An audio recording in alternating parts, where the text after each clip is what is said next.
Hey, it's Rosina Starr. How is everybody doing? So please like, share, and subscribe to this video if you absolutely cannot get enough of it.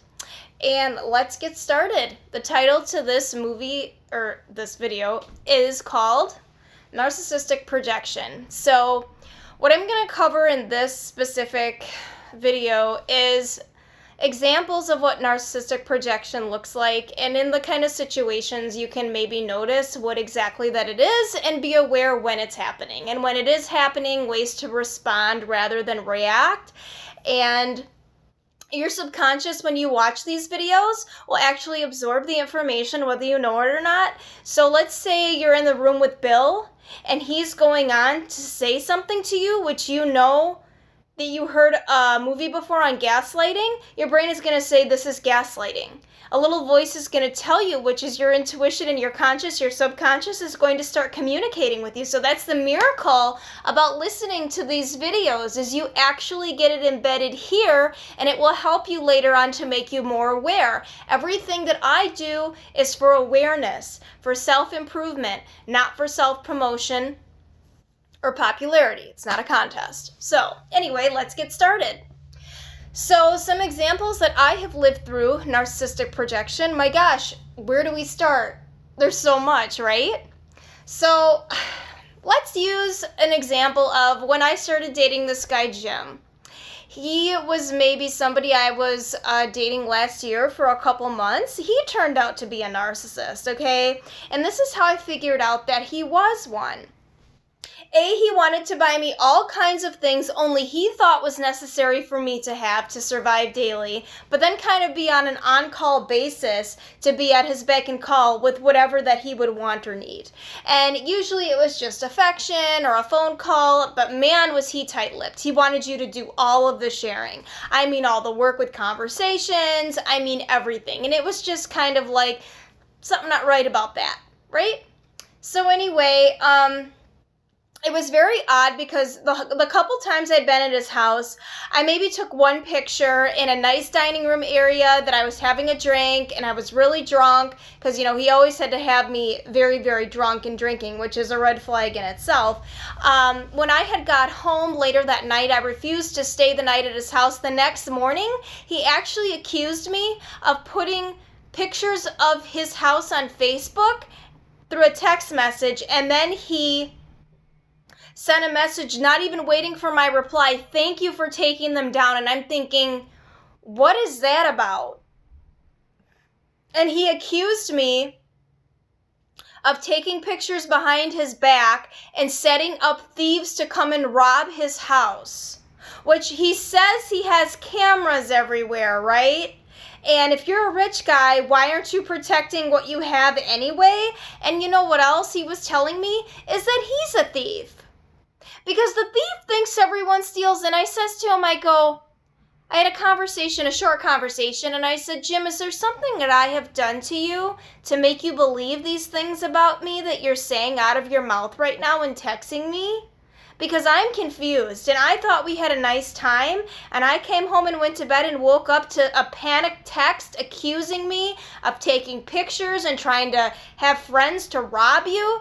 I don't have any friends like that. I don't really have any friends at all here. I'm isolated and I'm all alone. So if he took the time to really get to know me, he would know that's out of the question. But see, what I think it was, I wasn't willing to stay the night at his place and go along with things and play house and be manipulated. So then they have to find something wrong with you. They have to start the projecting, right? Because you're too perfect in their head.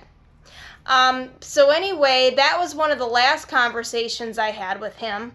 I really didn't care to talk to him after that. He still continued to pursue me quite a bit longer through indirect ways and just basically through meaningless nonsense. He didn't listen to any of my needs. He didn't want to meet any of my needs. He didn't want to pay the cost to be the boss either. So we really just didn't have anything, you know, and he's going on about his wife this and how beautiful she was about that. And who the heck wants to hear about that? Who wants to hear about how in love with, you know, your wife is? She's, you know, got boatloads of plastic surgery. Well, everything she is was because of me. Congratulations. Was somebody that had little to work with, you could buy her plastic surgery and an online horse business nobody's even heard of? Wow.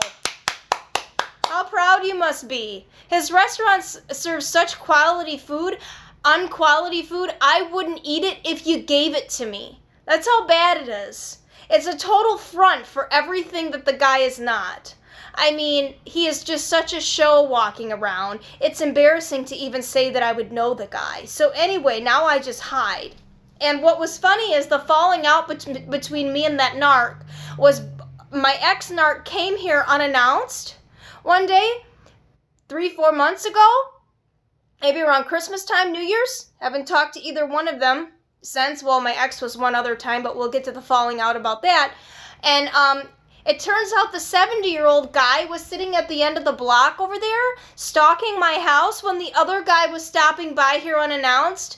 And it was a pretty big coincidence because my mother had actually stalked the 70-year-old on New Year's because he took me for my surgery to do my feet. I got my toenails cut open right here to get the bone filed down. I have a deformality in my feet. Yes, nobody's perfect, right? So, I just was like, yeah, I'm basically sitting here, you know, clueless to why these people are kind of ganging up on me. I'm not really sure what exactly is going on with these two guys. So anyways, he saw the guy on the way out. And then the other guy acted like, ooh, I caught you. You didn't catch anything. There wasn't anything to see. But he acted like he was coming to bring me Starbucks, which was a lie. It's easy to make up something when you're not going to come here anyway for me to call you on it. He's not that generous. He's not that kind. And anyway, he's not a very giving person. He's a taker. He is such a taker in so many ways, and he bases his whole harem around who can give him sex. And I believe he does drug the girls. But anyways, what was strange about projection, okay, is they're always going to accuse you of doing things that they themselves are doing or they just did. So let's say the very last time my ex had come here, he looked like he had a rash all over his face, like he just ate somebody's ass or ate some nasty girl out. I mean, it's just gross. And then, you know, his complexion was bad. He's got herpes on his mouth. He's got a limp, you know, stump down there that doesn't work worth a damn. Just a lousy lover. You know, glitter all over the stuff. Even after he showered, it still was just everywhere. Whatever glitter he was with, some girl. And he comes in and he's like, you were with somebody before I came here, weren't you? And I'm like, no. Why would you think that? Oh, you know why he would say that? Because that's what he was doing, and there's evidence of it. But here's how bad they are at the gaslighting is they'll use the projection and then try to gaslight you on top of that. Like, oh, there's not glitter on my face. It's just the twinkle of my gray and brown hair that's nasty and gross. Yeah, right, buddy, right. Like, no. So, I mean, I didn't want him near me. And needless to say, if they're projecting onto you, it can always lead to physical violence and even more horrific things to happen to your things, or, you know, them to plot later on how to destroy you or scheming to destroy you in that moment, because the projecting their feelings onto you is a release in themselves to feel better, and they get that dopamine rush. So let's just say my ex loves me as his favorite emotional release. He doesn't need me for sex anymore, okay? He's not really compatible to me for that. I won't do anal. I won't do any of that perverted sex crap. So he would like to come over and emotionally strangulate me, emotionally harm me, and throw me across the room and destroy my things and let me know who's boss and get that rush. But see, the problem is with projecting and the release of those feelings, you know, a child kind of does that with a parent. A child will release the feelings into the parent, and the parent will then absorb those feelings to the child, and the child then begins to feel better. And that's what the narcissist does to their significant other if it's the primary source, see, is they go on with this projecting to feel better.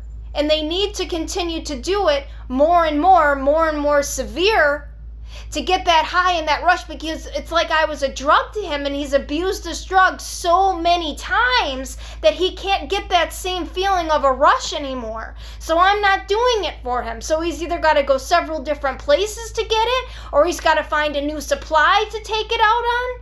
But he still likes to come back to have a snack from me, because it can be very, very strong, and it can be addicting, those chemicals that he gets only from me. And if I offend him with a narcissistic injury, I'm the only one that can fix that. In their mind, he can't get that anywhere else. So he is furious, and he is on a mission. If it takes him years, they will sit and plot and wait for you for the right opportune time, when you're at your lowest, when there's been a death in the family, when there has been something tragic happening to you. They will come back around to know that. Even when your energy is low, you're PMSing and you're really low, the narcs will gravitate toward that like a shark. You have to be so careful to know where you are in yourself mentally, emotionally, and how to handle it. So anyway, the projecting can also give confessions of where they're at and what they're doing. My mom stole my computer and my laptop, along with the black guy she's living with, one or the other. And it's funny because I don't even remember when it went missing. That's how you know I don't have it, and I didn't really keep track of it, and I have no idea about my things. But you know who does know when it disappeared? My mom. Because she's the one that took it, along with the guy sitting over there. And they're just going to pretend they don't know anything about it. They change the locks after you leave, even though there was no reason to do that. You know, they'll go through all these extra measures and things, which are bizarre and not a reason to do it, because they're guilty of something they're trying to cover up, and they're paranoid about their own sanctuary, because God forbid if they would get caught, how would they explain that, you know? So people that are projectors are very, very careful with how they plan things, but they always give themselves away with how they speak about things. You know, my mom automatically started telling me that I was stealing her eggs, or that I was moving things around in the kitchen. I was stealing her knives, because she was actually stealing my laundry stuff downstairs and opening up my OxyClean that was brand new, that was kind of covered in all of my stuff, which was kind of a mess at the time, and using it behind my back and hiding a spoon up on the shelf in the basement. And she had it all planned out how to, you know, meticulously, underhandedly steal from me without even asking me. But to just take my things and then act like it's no big deal, or it was already open, or I'm not doing that. And, you know, it's just one of those things where they're always going to get mad and accuse you of doing things that they're doing. So if all of a sudden, you know, your friend starts to get paranoid about, you know, money missing out of her wallet, she's probably stealing it out of yours. And that's a fact. If, you know, somebody says somebody interfered with this or that in a job position, and somebody else got it because that other person, whatever, screwed it up. I mean, maybe they were a part of that other person screwing it up. I mean, people tell on themselves all the time. I mean, you just need to listen to people talk. How would they know that information unless they were doing it? How would they know this was going to go that way if they didn't do that? You know, just out of nowhere. Because I'll ask these people, like my friend Jacqueline I used to talk to, she goes, you know, why is it always something with you coming to your house and it's always drama? I said, you know what, Jacqueline? When is it always drama? Besides the last time when I invited my ex to be over here? Have you ever had a bad time? Well, no. I go, there you go. You're just trying to make up stuff. You're trying to get me going, and it's going nowhere. So, you know what? People want to act like they have something on me. They got nothing. Because I'm the one that knows how to act, and I wait patiently for people to show me who they are, and then I just disappear. Instead of even saying anything, I just cut them off. Why even have them there? They don't even deserve an explanation from me. So that's really how it is and how I feel. And I can say hi, hello, how are you if I see them in person, but I really don't want anything to do with them. They would know if I did. But now I'm better for not being a part of people that need to act like they need to project their shitty ways onto me, and I'm not going to absorb that energy anymore. And there is a way to not absorb that energy, but this video is getting kind of long. And projecting is just basically the narcissist's shame onto you, so they don't have to bear the feelings of feeling in that moment how terrible they feel, because they're supposed to be superior to you. Projecting brings you down lower. So if they feel like you're too good for them at that moment, they're going to do anything they can to crush your self-esteem, your self-worth, start a fight, and then it just goes downhill from there. So hopefully you can recognize it if you're in the situation. I hope this helps somebody. Let me know in the comments. Like, share, and subscribe. Rosina Star.